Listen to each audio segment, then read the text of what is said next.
Diz assim a palavra do Senhor.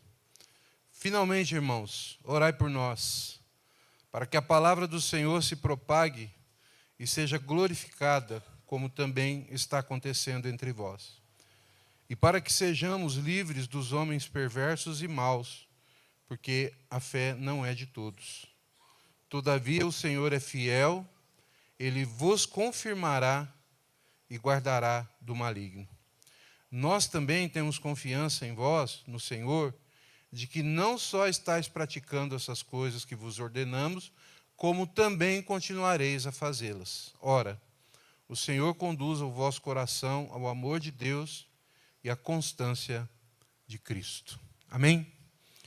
Vamos orar. Senhor, em nome de Jesus, mais uma vez, queremos agradecer ao Senhor pela Tua palavra, que é viva e eficaz.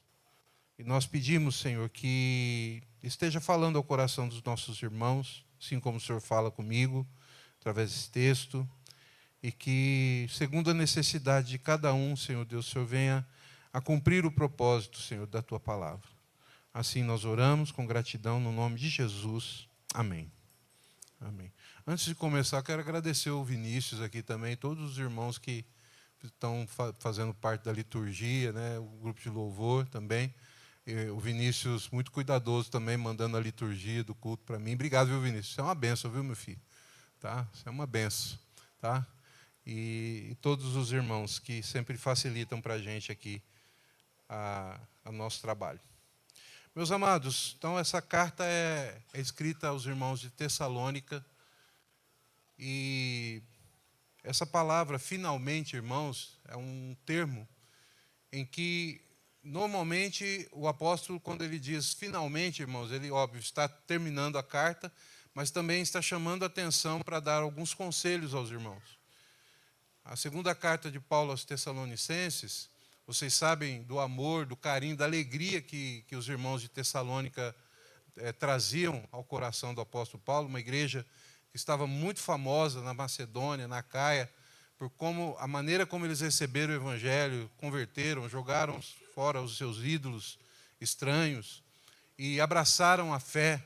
Uma igreja cheia de amor, uma igreja cheia de fé, uma fé com obras, né? Uma igreja que esperava a vinda do Senhor Jesus Cristo de uma maneira muito alegre. E tivemos uma igreja que teve até problemas com isso, que os irmãos, eles estavam lá de Tessalônica, eles estavam tão cientes de que Jesus iria voltar mesmo, que alguns pararam até de trabalhar. E Paulo teve que corrigir um pouco mais à frente aqui, no capítulo 3, ele vai ter que corrigir e falar assim, irmãos, não é para tanto, tá? Vocês esperem trabalhando.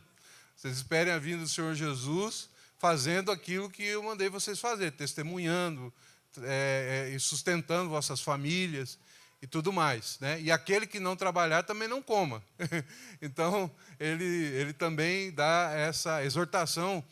Mas tal era, irmãos, a expectativa que aqueles irmãos tinham da vinda do Senhor Jesus Cristo. Paulo ele fala sobre essas coisas que antecederiam a vinda do Senhor Jesus Cristo, que está em toda a Bíblia, está no Apocalipse, a manifestação do anticristo, do homem da iniquidade, o crescimento das tribulações, o aumento dos falsos profetas, dos enganadores.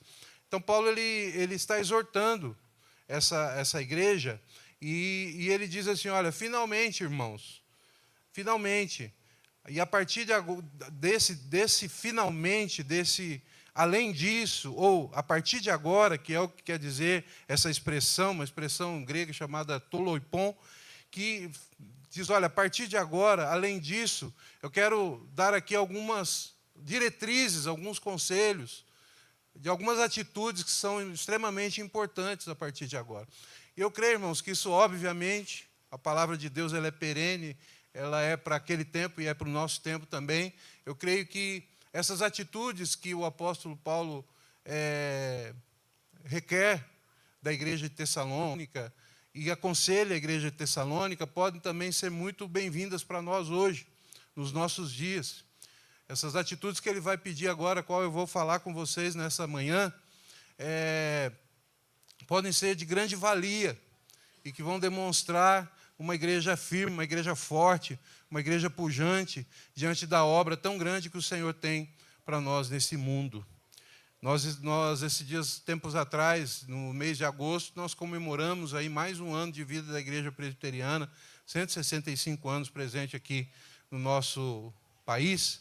E foi o mês de missões da EPB, eu vi que vocês tiveram conferência missionária, tivemos missionários falando aqui da importância da obra missionária, mas, juntamente com essa obra missionária, com a necessidade da pregação do Evangelho, nós precisamos também ter atitudes que permeiam também essa obra. E o apóstolo Paulo, diante das perseguições, diante do surgimento de falsos profetas, diante dessas tribulações que permeiam muitas vezes a vida da igreja, e ele então pede, em primeiro lugar, meus amados irmãos, orai por nós. Orai por nós. Coisa simples, né? Esse grande missionário, o maior que já existiu depois de Jesus, com certeza. Esse homem poliglota, esse homem que cresceu sob os pés de Gamaliel, esse homem que foi instruído na lei e que teve uma conversão maravilhosa lá no caminho para Damasco, e esse homem que estava, como diz, transtornando o mundo com a pregação do Evangelho, a ponto de alguns dizerem, olha, lá vem lá Paulo e seus companheiros, aqueles que transtornaram o mundo, chegaram até nós.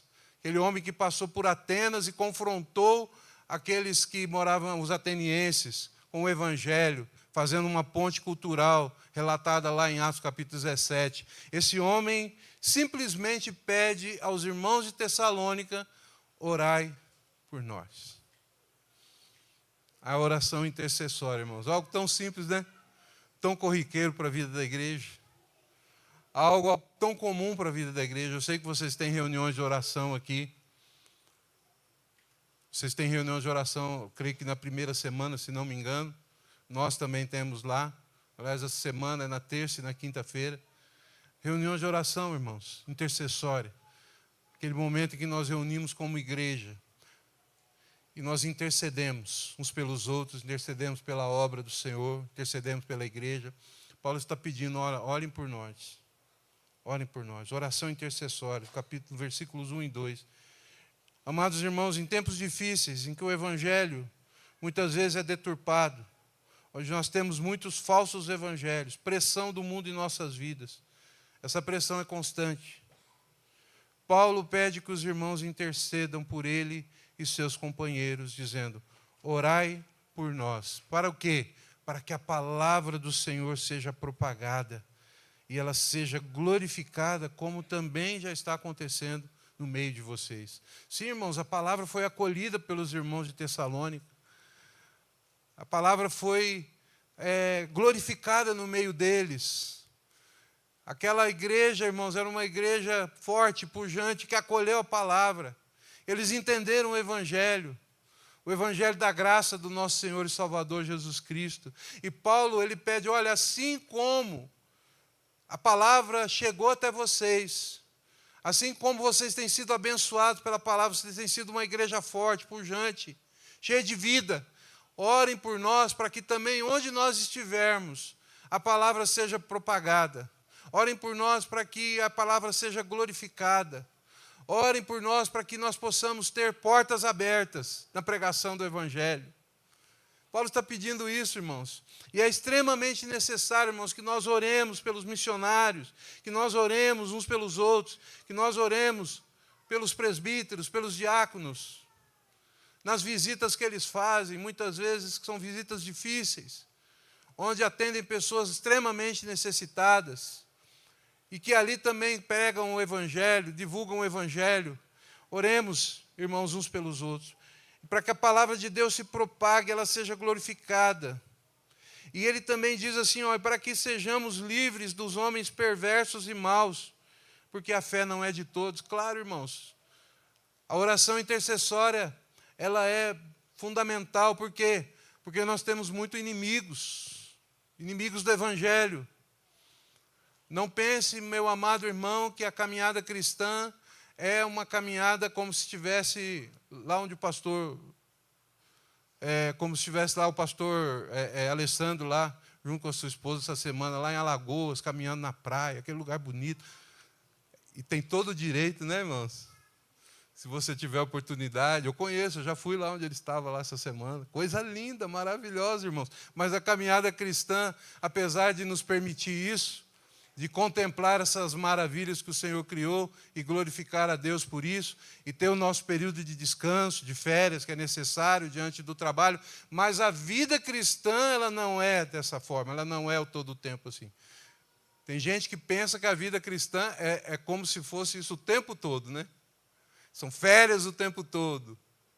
Não, irmãos, a vida cristã é uma guerra. E nós temos inimigos ferozes. Nós temos inimigos ferozes. Nós temos o mundo, o próprio diabo. Nós temos o nosso próprio pecado, a carne que milita contra o espírito.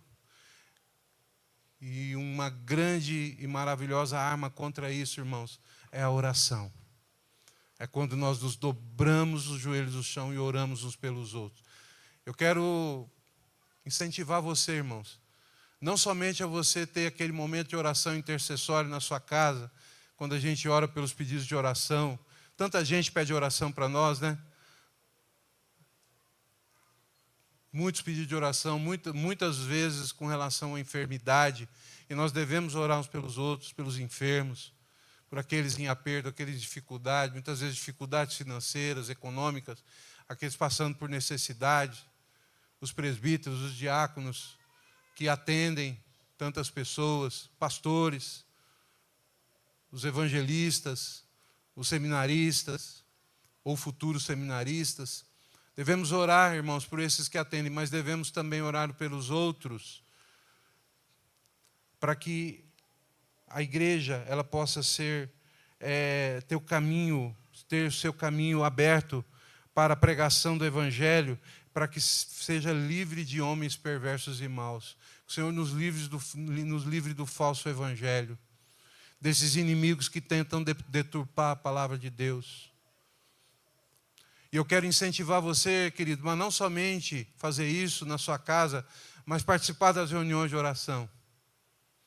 As reuniões coletivas de oração. Se você puder, eu sei que às vezes alguns têm algum impedimento em determinados horários, mas irmãos, não deixe de vir às reuniões intercessórias, às reuniões de oração. Os grandes avivamentos que aconteceram na história da igreja é porque alguns irmãos resolveram orar juntos, interceder uns pelos outros, interceder pela igreja, pela obra missionária, para que a palavra de Deus seja glorificada, seja propagada como está, para que os homens perversos e maus que tentam burlar, que tentam ir contra o Evangelho, não tenham vitória, pelo contrário, sejam derrotados em nome de Jesus. Frequentem as reuniões de oração, frequentemos as reuniões de oração, meus irmãos. Orai por nós, diz o apóstolo, para que a palavra de Deus seja glorificada, como está acontecendo entre vós, para que sejamos livres dos homens maus. Por quê? Porque a fé não é de todos, irmãos. Nós vivemos no mundo, nós vivemos a contracultura do mundo. A fé não é de todos.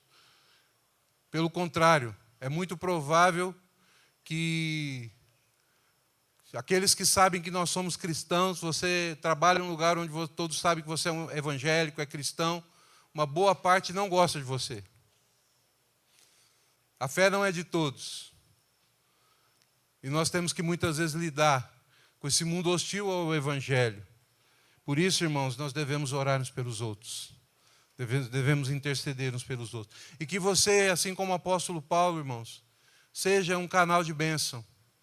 Que a palavra de Deus possa estar na sua boca. Que você possa pregar o Evangelho. Que você possa ter caminho livre para isso. Mas nós devemos orar por isso. Mediante a oração, o Senhor abre as portas. Ele usa as nossas orações. Dentro da sua soberania. Nos seus decretos eternos. Nós sabemos que Ele sabe de todas as coisas. Sabe tudo que vai acontecer. Mas Ele usa como meio as nossas orações para cumprir o seu propósito. Amém, queridos? Então orem. Orai por nós, diz o apóstolo Paulo. E ore pelos ministérios da igreja, ore pelos pastores, presbíteros, diáconos, missionários, pessoas que estão à frente de ministérios, evangelistas. Ore pelas missões, professores de escola dominical, coisa linda, irmãos. ver aqui a escola dominical de vocês quando eu cheguei. Coisa maravilhosa, aprendendo da escola dominical. Ore pelos professores, irmãos, porque a escola dominical ainda é, com certeza, um grande instrumento de evangelização. Amém, queridos? Muitas pessoas são evangelizadas na escola dominical. Ore pela escola dominical. Não abra mão da escola dominical. Algumas igrejas, infelizmente, abriram mão. Não tem mais EBD. Não tem mais esse momento de ensino tão maravilhoso, deixado pelos nossos antepassados. Ore para que os inimigos da cruz de Cristo não tenham vitória. Os perseguidores da igreja, os falsos profetas, que eles não tenham êxito em seus planos diabólicos. Mas o apóstolo Paulo diz aqui, no versículo 3, algo que consola muito o nosso coração. Versículo 3, todavia o Senhor é fiel, e Ele vos confirmará e guardará do maligno, irmãos. Louvado seja o nome do Senhor pela fidelidade dEle. Eu estou fazendo a exposição do livro de Apocalipse lá nas quartas-feiras, lá em Sarandi. E durante essa semana, na quarta-feira passada, a gente falou sobre o capítulo 4 de Apocalipse, onde João ele tem uma visão do trono de Deus. O trono de Deus. E é interessante, o apóstolo João, Jesus leva o apóstolo João e mostra para ele as tribulações que haverão de vir, mas que existe um Deus assentado no trono, cuidando de todas as coisas, governando e controlando tudo. Amém? E esse Deus, Ele é um Deus justo, Ele é um Deus santo, mas Ele é um Deus misericordioso. E a misericórdia de Deus é simbolizada para a visão do trono, de um arco-íris parecido com uma esmeralda, mas uma visão do arco-íris. O que é o arco-íris? O arco-íris é o sinal da aliança. Ele é o arco da aliança lá no Antigo Testamento. Quando Deus fala, olha, eu não vou mais destruir a terra como eu destruí. Por quê? Por causa da sua misericórdia. Ele teve misericórdia, foi a aliança da graça comum, a aliança da graça natural.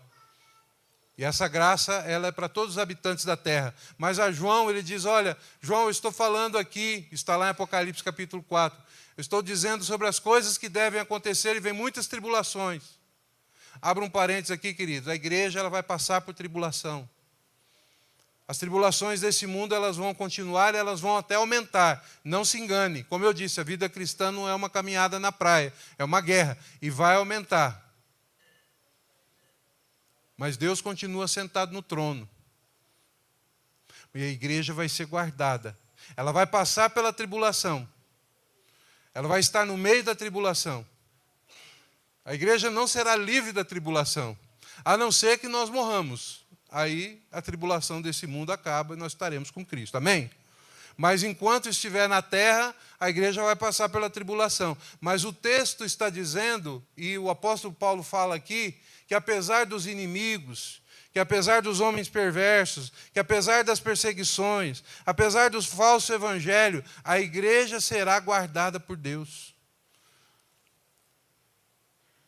Os homens perversos, e vos confirmará e guardará do maligno. Lá na visão do trono que Jesus leva João para poder mostrar para ele, a visão do trono de Deus, o arco-íris significa o seguinte, olha, virão as tribulações, mas a minha misericórdia estará sobre vocês. E aí, nesse caso, é a misericórdia da graça especial, é a aliança da graça especial que Deus tem com o seu povo, com os seus escolhidos, com aqueles que Ele escolheu antes da fundação do mundo e pelos quais Cristo morreu.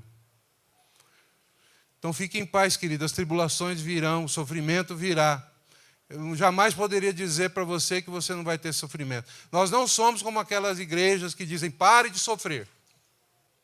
Não, pelo contrário, a gente diz, você vai sofrer, mas em Cristo você vai ter consolo, vai ser guardado. Ele vai estar com você, amém? Ele vos guardará do maligno. Ele vos guardará do maligno. E nada nesse mundo vai fazer com que você se perca, porque você é dele. Amém, queridos? Ele vos guardará do maligno.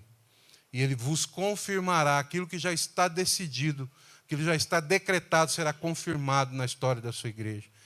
Ele vai guardar a sua igreja, amém? Em nome de Jesus. Ele vai te guardar. Eu não sei você, mas isso é para mim extremamente consolador. E isso traz muita esperança ao meu coração. Eu espero que traga esperança para você também.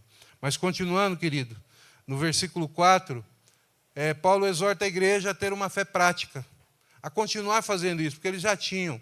Os tessalonicenses eram conhecidos por uma prática da sua fé que se revelava em boas obras, em ações. E eles se tornavam modelos em toda a região da Macedônia e da Caia.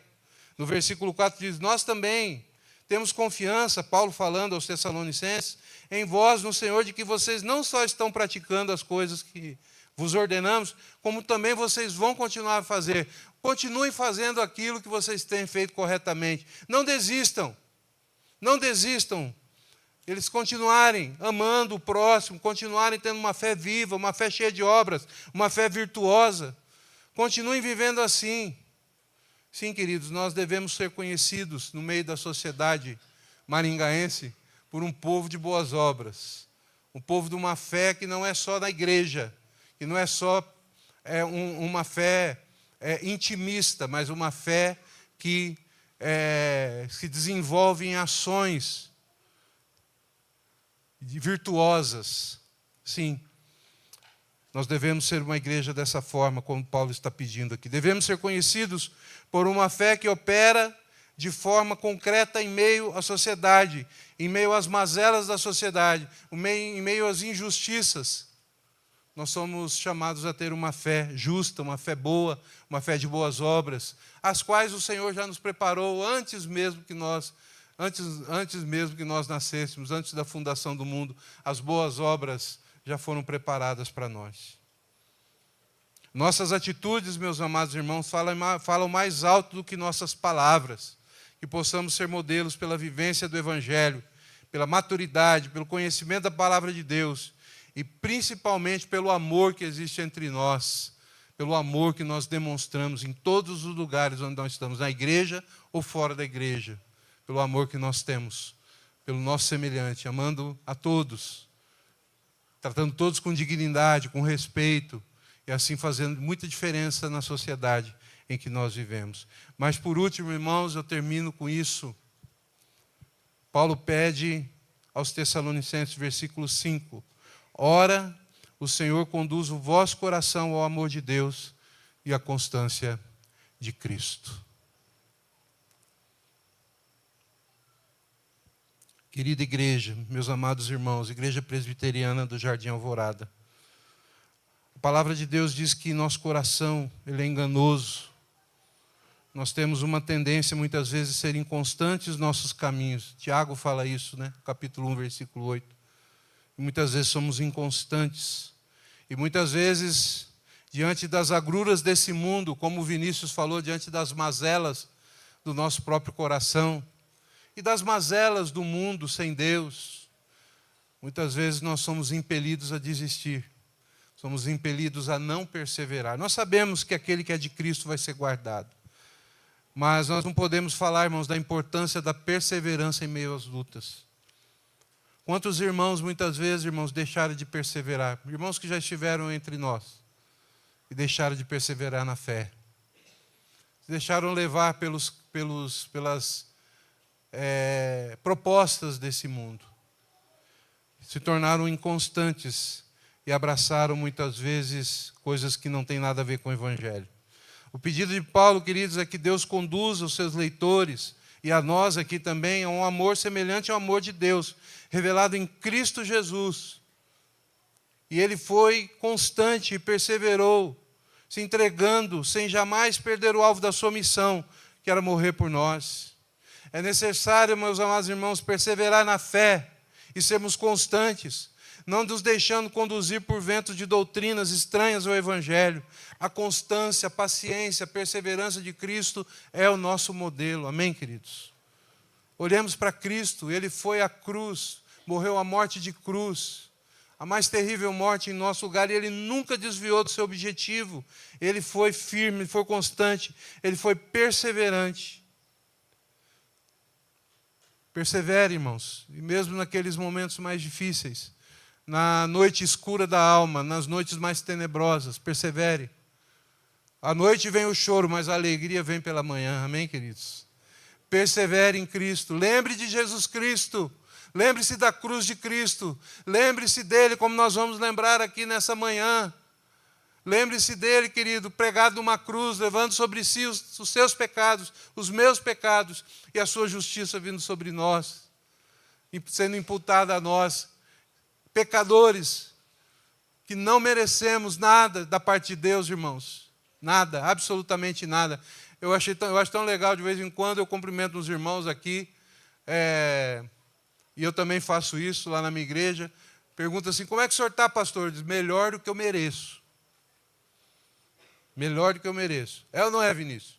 É ou não é, Helena? Melhor do que eu mereço. É sempre assim, irmãos. Nós sempre estaremos melhor do que nós merecemos.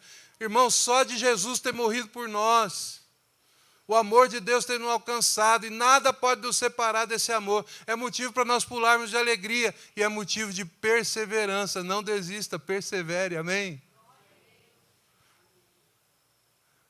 Continue firme na fé, diante de todas as dificuldades desse mundo. Vivemos um mundo, irmãos, onde nós vamos ter sofrimento, e ele tem uma tendência a aumentar. Mas não sejamos como a onda do mar, impelida pelo vento, pela agitação do vento.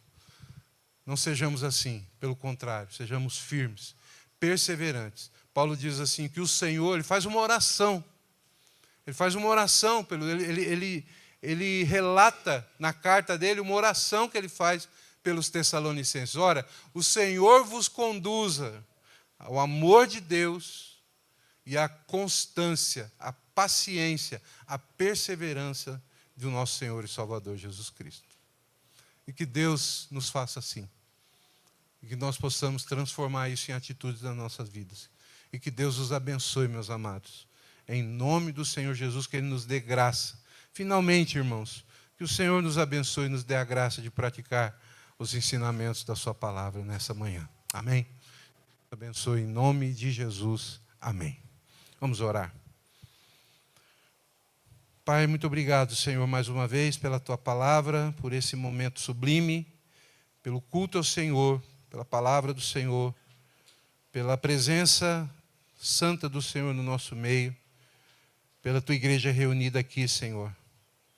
E diante da tua palavra exposta, Senhor Deus, nesta manhã, que o Senhor nos abençoe. Ó Deus, em nome do Senhor Jesus, faz com que nós sejamos homens, mulheres, adolescentes, crianças, jovens de oração, idosos de oração, igreja de oração, igrejas com os joelhos dobrados. Ó Pai, pais, mães de oração, com seus joelhos dobrados no chão para os seus filhos de pé. Ó Deus, nos ajuda a ser pessoas intercessoras, a praticarmos a oração intercessória por nossos filhos, por nossos irmãos, por nossos líderes, pelos nossos pastores, presbíteros, diáconos, uns pelos outros, ó Senhor. Faz com que essa igreja, a igreja do Jardim Alvorada, a minha igreja local, PB Sarandi, sejam igrejas de oração, igrejas intercessoras. Que jamais percamos, Senhor Deus, de vista essa necessidade e de estarmos juntos também, coletivamente, para orar e interceder nas reuniões de oração. Sejamos livres também dos homens perversos e maus que tentam perverter o Evangelho. Ó Deus, em nome de Jesus, que a Tua palavra seja glorificada, que a Tua palavra se propague, Senhor. Que assim como lá em meio aos Tessalonicenses, assim seja também aqui entre nós, as nossas igrejas. Ó Pai, em nome do Senhor Jesus, que nós sejamos pessoas de boas obras, uma fé que se manifesta de maneira prática em meio à sociedade, em meio ao mundo que vivemos. E que também, Senhor, o Senhor nos dê perseverança, perseverando no nosso Senhor e Salvador, tendo como modelo a sua constância maravilhosa, a maneira, Senhor Deus, que Ele deixou a sua glória e se humilhou e assumiu a forma humana, e forma de servo, e a si mesmo se humilhou, morrendo a pior morte, a morte de cruz. Que tenhamos a constância do nosso Senhor Jesus Cristo e sejamos perseverantes. Temos necessidade de perseverança, como diz a Tua palavra. E que assim seja com meus irmãos aqui nessa manhã, seja comigo e com toda a igreja de Cristo, Senhor, espalhada pela face da terra. Muito obrigado. Obrigado pela Tua palavra, no nome do Senhor Jesus. Amém.